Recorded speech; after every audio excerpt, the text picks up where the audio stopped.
On va voir ensemble comment installer la fonction import audio et surtout comment l'utiliser après. Vous allez ici dans plus de fonctionnalités ici à gauche, import audio ici et vous l'installez. Quand vous l'installez pour la première fois, elle va s'ouvrir automatiquement, mais pour retrouver toutes vos applications, c'est ici à gauche. Ici vous avez deux options, soit vous importez vos fichiers audio depuis votre ordinateur, ou alors vous pouvez directement enregistrer avec le microphone. Moi aujourd'hui, mon fichier audio il est déjà sur mon ordinateur, il est sur mon bureau, il est là.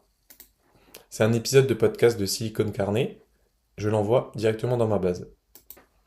Ici, le document vient d'être importé et pour le retrouver, je peux aller dans Bibliothèque de fichiers ici à gauche. Pour consulter ce document et enfin pouvoir l'exploiter, je clique sur l'œil ici. Là, j'ai le titre du document que je peux modifier, le résumé. Et si vous voulez, globalement, le but là, c'est d'utiliser cet épisode de podcast qui dure à peu près 1 heure, que j'ai pas forcément le temps d'écouter, mais je veux quand même savoir de quoi ils ont parlé, et donc je vais pouvoir interroger ce document directement. La Narratech a créé une catégorie un peu audio. Je peux en créer d'autres, par exemple créer une catégorie donc Silicon Carnet et mettre tous les épisodes de ce podcast là-dedans.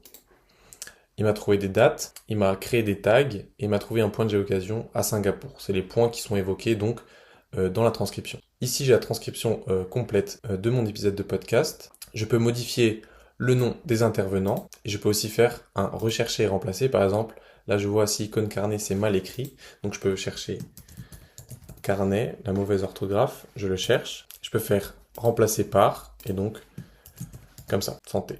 Et je peux remplacer tout. Donc là, toutes les occurrences mal orthographiées sont corrigées. Voilà. Ce qui est maintenant intéressant, c'est qu'on peut exploiter ce document en discutant avec juste ici. Donc là, moi par exemple, j'ai pas le temps d'écouter 1h37 de podcast. Je peux lui demander donne-moi les points clés de cet épisode de podcast. Vous pouvez choisir le modèle LLM que vous voulez. Moi j'aime bien Mistral. Donc là, en quelques secondes, on me donne les points clés. Donc ils ont parlé des analyses des campagnes électorales et des performances numériques, de l'influence des réseaux sociaux et des polémiques, réflexion sur l'impact des réseaux sociaux en politique, les points techniques et l'innovation, débat sur la désinformation et les algorithmes, et une conclusion de l'épisode. Donc là, moi j'ai les points clés de mon épisode de podcast, et s'il y en a un qui m'intéresse plus que les autres, je peux demander donc à quelle minute parle-t-on de la ligne éditoriale de X, qui est juste ici. Donc là, l'IA me répond que l'extrait pertinent, il est à partir de 1 minute 10. Je peux directement retourner dans ma transcription à ce moment-là pour écouter ce moment qui m'intéresse le plus. Il me donne un extrait, le timecode et le contexte supplémentaire pour être sûr de bien comprendre de quoi il parle à ce moment-là.